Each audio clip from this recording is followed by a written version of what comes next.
Buenas tardes. Muchas gracias por acceder a participar en la entrevista. Para empezar, ¿podría decirme, por favor, su nombre completo y su edad? Mi nombre es Socorro Cruz de Romero y tengo 62 años. No. Muchas gracias. Ahora sí, empecemos con las preguntas. Número uno, ¿cuáles considera que fueron los principales problemas económicos, políticos y o sociales que se vivieron en el gobierno de Alberto Fujimori en Perú? Bueno, si hablamos de problemas económicos, la economía se vio afectada, pero la inflación se controló aparentemente porque hubo inversión extranjera y pese a ello la informalidad del empleo creció mucho. En la parte política, bueno, fue un gobierno autoritario, el gobierno de Fujimori. Si bien es cierto, disolvió el Congreso, hubo un autogolpe de Estado y, bueno, luego se supo que fue un gobierno corrupto, ¿no? Y en el tema social, se buscaron soluciones porque se vivió un tiempo de terrorismo, lo cual para ello pues se hizo un referéndum que la población aceptó, pero que más tarde, como ya dije anteriormente, se vio los escándalos de corrupción, tráfico de armas y soborno. Ujú. Muchas gracias por su respuesta. Ahora, la segunda pregunta. ¿Qué medidas se implementaron para combatir la inflación durante el gobierno de Fujimori y por qué fueron o no fueron efectivas? Bueno, el objetivo fue disminuir la pobreza, ¿no? Pero no se generó empleos. La gente estaba descontenta porque este fracasó, las medidas que se tomaron porque Fujimori más bien se concentró en mantenerse en el poder. Claro. Muchas gracias.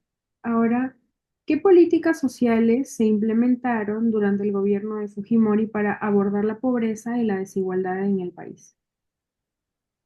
En ese entonces se crearon instituciones para ayudar a menguar la desigualdad que existía, eh, pero si bien es cierto, ¿no? Estas instituciones van a velar por mejorar los derechos de los adultos, de los niños, de los discapacitados. Hubieron un sinnúmero de entidades que se formaron en ese entonces. ¿Y qué opina de las medidas que se realizaron en el gobierno de Fujimori para combatir a los grupos terroristas en ese entonces, como el MRTA o el Sendero Luminoso? En ese entonces se vivió un periodo de una inseguridad civil tremenda, ¿no? Debido los atentados terroristas por los que ya mencionaste, Sendero, el MRTA, de tal manera que se desplegaron operativos militares con el fin de terminarlos, ¿no?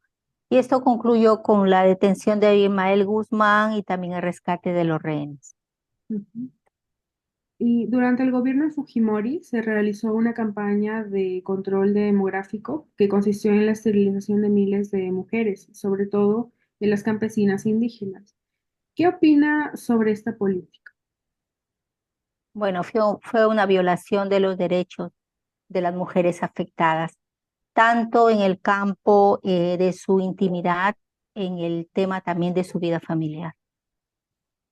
Muchas gracias. ¿Y conoce las medidas que se tomaron durante el gobierno de Fujimori para controlar la prensa y cuáles fueron sus repercusiones en la libertad de expresión? Bueno, la prensa estaba controlada, no había libertad de expresión y aquellos pues que se oponían a esto pues eran tomados como obstruccionistas y hasta se supo de secuestros más adelante, ¿no? La prensa la manejaban el Estado, así que únicamente veíamos en la televisión lo que ya estaba editado, por decirlo.